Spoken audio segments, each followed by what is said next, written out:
নমস্কার, আমি সঞ্জয় কর্মকার। সঞ্জয়ের সঙ্গে কিছুক্ষণ ইউটিউব চ্যানেলে জানাই সকলকে স্বাগত। মোথাবাড়ি কাণ্ডে নির্বাচন কমিশন সিবিআই তদন্তের সিদ্ধান্ত নিল এবং তারা সেই সিদ্ধান্ত সুপ্রিম কোর্টকে জানিয়েও দেবে। পরবর্তী শুনানি আছে, সেই শুনানির দিন তারা জানিয়েও দেবে হয়তো। আপনারা জানেন যে মালদার মোথাবাড়ি কাণ্ডে সুপ্রিম কোর্ট অত্যন্ত কড়া পর্যবেক্ষণের মাধ্যমে এটা জানিয়ে দিয়েছিল যে সিবিআই তদন্ত বা এনআইএ তদন্ত যে কোনো একটি হবে এবং সেই তদন্ত কোনটি চলবে বা কোনটি হবে সেটা সিদ্ধান্ত নেবে ভারতের জাতীয় নির্বাচন কমিশন। চারজন মহিলা বিচারক এবং 7 জন পুরুষ বিচারক তারা এসআইআরের কাজে নিযুক্ত ছিল এবং মালদাতে তারা নিযুক্ত থাকাকালীন সেখানে বহু মানুষ তাদেরকে সেই বিচারকদের আটকে রেখে দেয়। তারা বেরোতে পারেনি, তারা বেরোনোর সুযোগ পর্যন্ত পায়নি, তাদের এরমভাবে বাধা দেওয়া হয়েছিল। তারা ভীষণ করুণ অবস্থার মধ্যে ছিলেন। পুলিশ তাদের জন্য কোনো পদক্ষেপ গ্রহণ করেননি।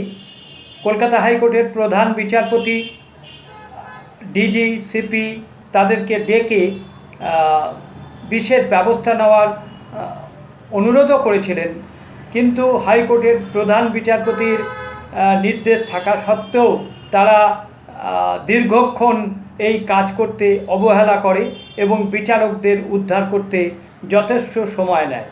12 ঘন্টা সময় উদ্ধার কাজে লাগে, 14 ঘন্টা 12 ঘন্টা 14 ঘন্টা লাগে পুলিশের কিছু বিচারককে উদ্ধার কার্যের জন্য।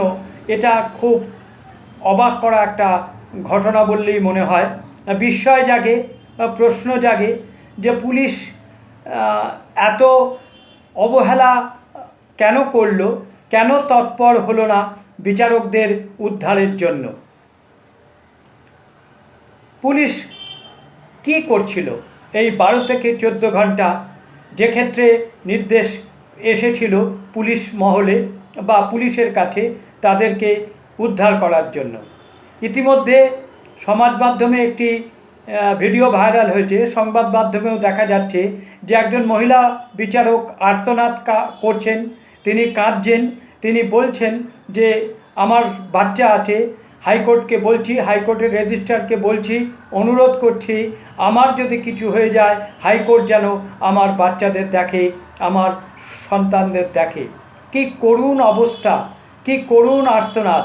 সরকারি কাজ করতে গিয়ে বিচারকদের এই যদি অবস্থা হয় তাহলে সাধারণ মানুষের কি অবস্থা হবে এই বিধানসভা নির্বাচনে, এটা ভাবলেই অবাক লাগে। সুপ্রিম কোর্ট যথেষ্ট কড়া পর্যবেক্ষণ দিয়েছেন এবং কড়া মনোভাব নিয়েছেন। তারা সুপ্রিম কোর্ট বলেছে আমরা জানি এটা কিভাবে হচ্ছে, এটা ক্যালকুলেটেড ওয়েতে, প্ল্যান্ড ওয়েতে এটা করা হয়েছে, পরিকল্পনা মাফিক করা হয়েছে এবং সম্পূর্ণ এসআইআর প্রক্রিয়াটাকে ভণ্ডুল করার জন্য বা নষ্ট করে দেওয়ার জন্য এই ব্যবস্থা হয়েছে, পরিকল্পিতভাবে হয়েছে।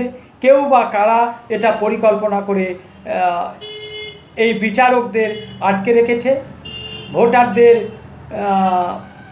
ভোট লিস্টে নাম তোলার জন্য বলপূর্বক যে ঘটনা ঘটিয়েছে সেটা অনাকাঙ্ক্ষিত, অনভিপ্রেত।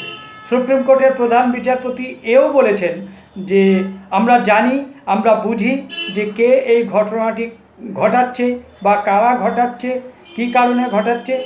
পশ্চিমবঙ্গ একটা পলিটিক্যাল স্টেট হয়ে গেছে, মেরুকরণের রাজ্য হয়ে গেছে, সেখানে যে কোনো কিছু করা হয়, রাজনীতি দেখা হয়, রাজনৈতিক ভাষা দিয়ে তাদের সব কিছু আলোচনা হয়, বক্তব্য পেশ হয়।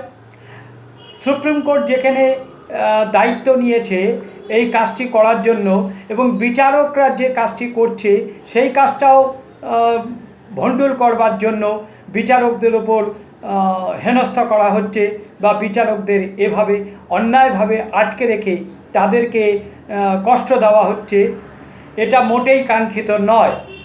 তিনি সুপ্রিম কোর্টের প্রধান বিচারপতি এও বলেন যে পশ্চিমবঙ্গের আইন শৃঙ্খলা একেবারে ভেঙে পড়েছে। এটা থেকেই প্রমাণ হয়, সুপ্রিম কোর্ট বলেন যে পশ্চিমবঙ্গে একেবারে আইন শৃঙ্খলা ভেঙে পড়েছে।